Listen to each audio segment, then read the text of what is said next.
नमस्कार दोस्तों, आप सभी को डिफेंस पिक के एक और नए वीडियो में स्वागत है। पहले ही आपसे क्षमा चाहता हूं दोस्तों इन बैकग्राउंड नॉइस के लिए, क्योंकि मैं आज घर पे नहीं हूं, तो इन बैकग्राउंड से जो आवाज आ रहा है इनको थोड़ा इस वीडियो में मैनेज कर लीजिए। तो बढ़ते हैं अपडेट की ओर। तो दोस्तों कुछ दिन पहले मैंने एक वीडियो बनाया था इंडिया के जेट इंजन टेक्नोलॉजी के ऊपर, जिसमें मैं ये पूरा डिस्कस किया था कि इंडिया हर बार कैसे जेट इंजन के डेवलपमेंट में फेल रहा और क्यों इंडिया में पूरी तरीके से एक इंडिजिनियस इंजन डेवलप नहीं हो पाया। उस वीडियो में मैं ये भी डिस्कस किया था कि इन फ्यूचर कैसे हम अपने गलती को सुधार सकते हैं अपने अपकमिंग 110 किलोन्यूटन वाले इंजन के डेवलपमेंट में। तो आज इसी इंडिया के 110 किलोन्यूटन वाले इंजन के ऊपर से एक काफी बड़ा अपडेट निकल के सामने आया है। तो दोस्तों आपको पता होगा कि इंडिया एक साथ 4 फाइटर जेट्स के प्रोजेक्ट्स को लेकर आगे बढ़ रहा है, जिसमें पहला तो है तेजस मार्क 1A, मार्क 2, टेडबीए और हमारे अपकमिंग फ्यूचरिस्टिक फाइटर अमका। मगर इन सब फाइटर जेट्स में इंजन के तौर पे इंस्टॉल होगा फॉरेन इंजन, जो कि आप अगर देखें तो हमारे सारे प्रोजेक्ट्स के लिए एक सेटबैक है, क्योंकि इन सब इंजन को इंपोर्ट करने के लिए एक बड़ा रकम हमको फॉरेन कंपनीज को देना पड़ता है।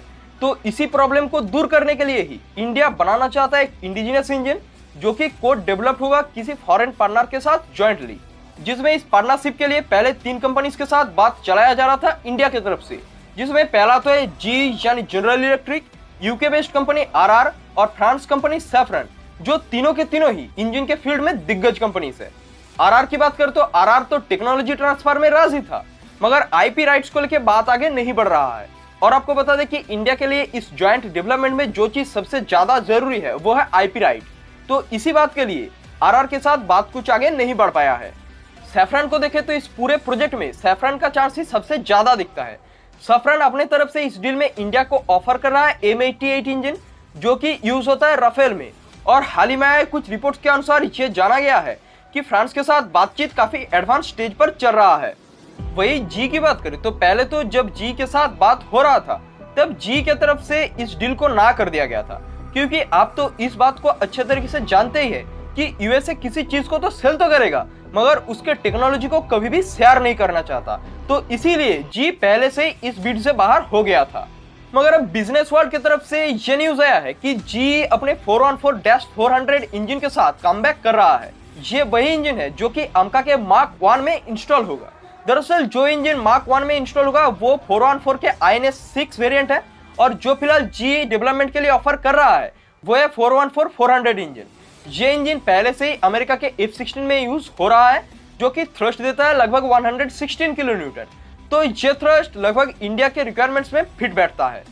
और इस रिपोर्ट में ये भी सामने आया है कि जो कुछ पहले जी की तरफ से डिनाई कर दिया गया था शेयर करने के लिए, अब वो सारी चीज शेयर करने के लिए जी राजी हो गया है, और जी इस इंजन के आईपी राइट्स को भी इंडिया को देने में सम्मति दे चुका है। तो अगर इस डील को लेकर बात आगे बढ़ता है तो जी और इंडिया के जीटीआरई मिलके इस इंजन के एक नए कोर सेक्शन को डेवलप करेगा, साथ ही एक रीडिजाइन फैन और कंप्रेसर को भी डेवलप करेगा, जो कि वैसे देखा जाए तो इस पूरे प्रोजेक्ट में काफी इंपॉर्टेंट स्टेप है। मगर इस पूरे कोलैबोरेशन में एडवांटेजेस के साथ साथ कुछ डिसएडवांटेजेस भी है। एडवांटेजेस की बात करें तो इंडिया के हर इंडिजिनियस एयरक्राफ्ट में जी के ही इंजन इंटीग्रेट होते हैं। तो अगर इंडिया जी के साथ ही कोलैबोरेशन में जाए तो इन इंजन को फ्यूचर में इंडिया देश में ही डेवलप कर सकता है। इसके अलावा जी सैफ्रन और आरआर के मुकाबले काफी दिग्गज कंपनी है, यानी इंजन टेक्नोलॉजी के फील्ड पे जी को बहुत एक्सपीरियंस है। वही डिसएडवांटेजेस को देखें तो देखिए फ्रेंड्स, पहले तो जी ने टेक्नोलॉजी ट्रांसफर में ना कर दिया था, मगर अब अचानक हाँ कर रहा है। तो इसका उम्मीद भी फ्यूचर में है कि जी और भी कुछ टेक्नोलॉजी ट्रांसफर में मना कर दे। और इसके अलावा आप अगर सैफ्रन के मुकाबले यूएसए के कंपनीज की बात करें तो ये उतना भी रिलायबल कंपनी नहीं है जितना कि फ्रांस के कंपनीज। इसके अलावा आप अगर इस इंजन की बात करें तो ये पहले से एक डेवलप्ड इंजन है। तो अगर इंडिया इस इंजन के ऊपर जाए तो इंडिया को उतना नॉलेज तो मिलने वाला नहीं है। तो मेरा मानना यही रहेगा कि इंडिया इस कोर डेवलपमेंट में सैफ्रन के साथ ही जाए। आपका क्या ओपिनियन है कमेंट में जरूर बताइए। इसी अपडेट के साथ हम इस वीडियो को यहीं पे खत्म करते हैं। अगर वीडियो पसंद आए तो लाइक और चैनल को सब्सक्राइब करें, साथ ही कमेंट बॉक्स में जय हिंद जरूर लिखें। स्वस्थ रहिए, जय हिंद।